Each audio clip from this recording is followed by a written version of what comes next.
कालीबाई के नाम पर तो खूब सारे मेडल दिए जाते हैं। कालीबाई स्कूटी योजना चलती है किस क्षेत्र में? शिक्षा, लड़कियों की शिक्षा के क्षेत्र में कौन सा पुरस्कार दिया जाता है? कालीबाई, लिख लो।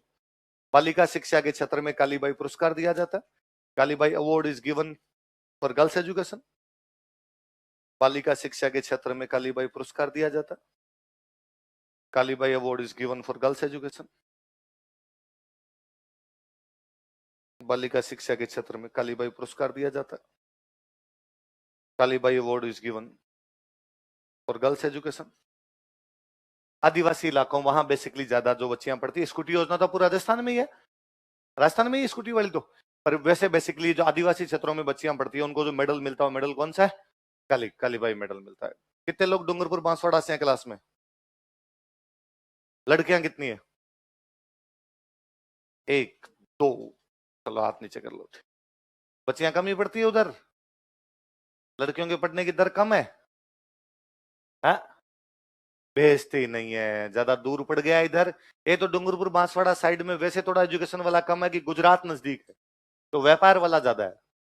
तो जैसे आपने 10th किया गुजरात, 8वीं की उसके बाद गुजरात, सारे कमाने के लिए कहां चले जाते हैं? गुजरात। तो वहां नौकरी वाला क्रेज ही थोड़ा कम रहता है अपने आप। फिर जयपुर दूर पड़ जाता है, जयपुर तक मारामारी नहीं, इधर तक। यदि कोई तैयारी करनी भी हो तो उदयपुर थोड़ा नजदीक है, उदयपुर गए कोचिंग करके वहां से वापस आ गए। उसमें आदिवासी बेल्ट में लड़कियों वाला थोड़ा और कम हो गया।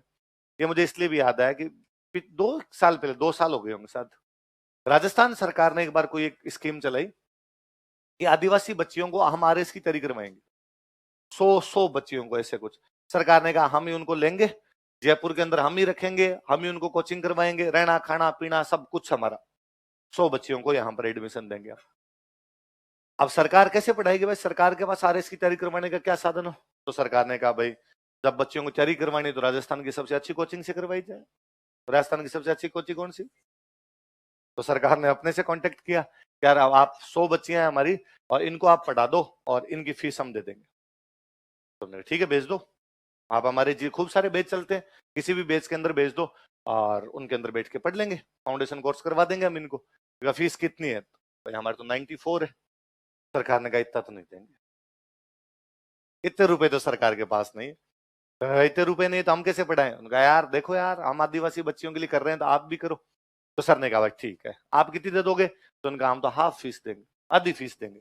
आधी तो आदिवासी बच्चियां यदि आएगी वहां से, सरकार यदि उनका रहना खाने पीने का सब कुछ ही कर रही है, तो फिर हम अपनी तरफ से इतना कर देते हैं, आप तो भेज दो उनको, आप तो कोई बैच में भेज देना, आप तो वो बच्ची आए तब वो सरकार का कोई ना कोई कार्ड लेके आ जाए, हम उसको बिठा लेंगे यहाँ पर। सरकार ने कहा ना ना ऐसे नहीं करेंगे, तो उन बच्चों को अलग से पढ़ाना पड़ेगा, तुम्हारे बैच में नहीं बैठेगी। तो कहे तो यार दिक्कत करो भाई, कहाँ पढ़ाना पड़ेगा? तो कहा महारानी कॉलेज के अंदर वहां हम कैंपस उपलब्ध करवा देंगे, वहां के पढ़ाना पड़ेगा। सर ने वापस हमसे इन बात की, सब स्टाफ वालों से, इनकी यार ऐसे ऐसे सरकार ये कह रही है, अपना यूं मन भी है कि यार आदिवासी क्षेत्र में बच्चियों के लिए किया जा रहा है तो अपने को करना ही चाहिए, पर वहां वाला अपने मैनेज कर लेंगे क्या? तो कर लेंगे मैनेज, एक ही तो बैच संभालना, एक भी संभाल लेंगे, 2 मास्टरों की ड्यूटी लगेगी, चले जाएंगे, और तो क्या है भाई, 2 बैच 2 क्लासें हो जाएगी, 2 घंटे 2 घंटे की, धीरे धीरे एक बार 2 मास्टर जाएंगे 2 मास्टर जाएंगे, यूं करके चला लेंगे सर थोड़ा। तो सर ने नवीन जी को कोऑर्डिनेटर बना रखा, नवीन जी आप सरकार से बात करो। नवीन जी ने सरकार को कहा डन। तो सरकार ने कहा कि ठीक है तो आप क्लासरूम वगैरह देख लो। क्लासरूम वगैरह देखने गए तो वहां बोर्ड वगैरह वो लगे हुए, पहले वाले मार साहब वाला नहीं है, हम भी उन्हीं पे लिखते थे चौक वाला। तो कहा भाई थोड़े बोर्ड वोर्ड तो ढंग के लगा दो। सरकार ने कहा इतने रुपए नहीं, बोर्ड ढंग के लगा दो, तुम्हारे मास्टर को इसी पे पढ़ाएंगे, इसी पे पढ़ाना पड़ेगा। तो हमने कहा चलो बोर्ड हम लगा लेंगे। बोर्ड की तो एक बात, इतनी क्लासों में बोर्ड लगा रखा अपने, एक माना एक क्लास वहां और है, एक बोर्ड और लगा ले। तो ठीक है, कहा बोर्ड ही हम दे देंगे, पढ़ाने भी हम आ जाएंगे, आप तो बता देना कब पढ़ाने के लिए आना है। तो कहा 100 बच्चियां होते ही हम आपको बुला लेंगे। अभी तक तो बुलाया नहीं।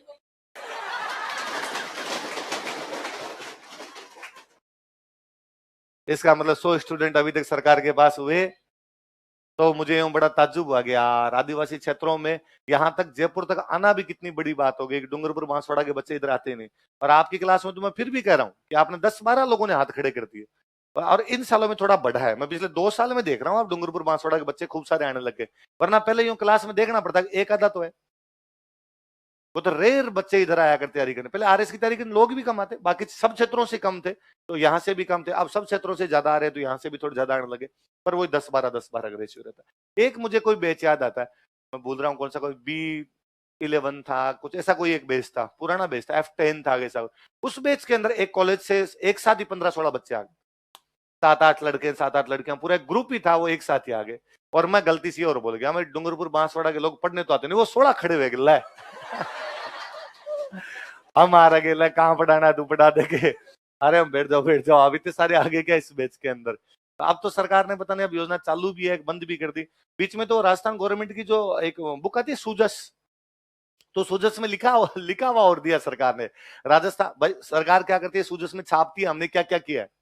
तो उसमें लिखा राजस्थान सरकार 100 आदिवासी छात्राओं को स्प्रिंग बोर्ड कोचिंग के माध्यम से पढ़ा रही है। मैं कहा हमने तो नहीं देखा काम पढ़ा रही है, पर सरकार ने लिखा भाई हम पढ़ा रहे हैं हम, पर वो कहाँ पढ़ा रहे हैं, कहाँ नहीं पढ़ा रहे, सरकार जाने, सरकार का काम जाने। तो यहाँ प्रयाण सभाएं ये सब इसीलिए बनाई गई कि एजुकेशन किया जाए, तो उस टाइम से प्रयास किए जा रहे। तो कौन से गांव की घटना है, रास्तापाल। कब की घटना है, कौन से अध्यापक, कौन सी भील बालिका, इनकी मूर्तियां कहां पर है,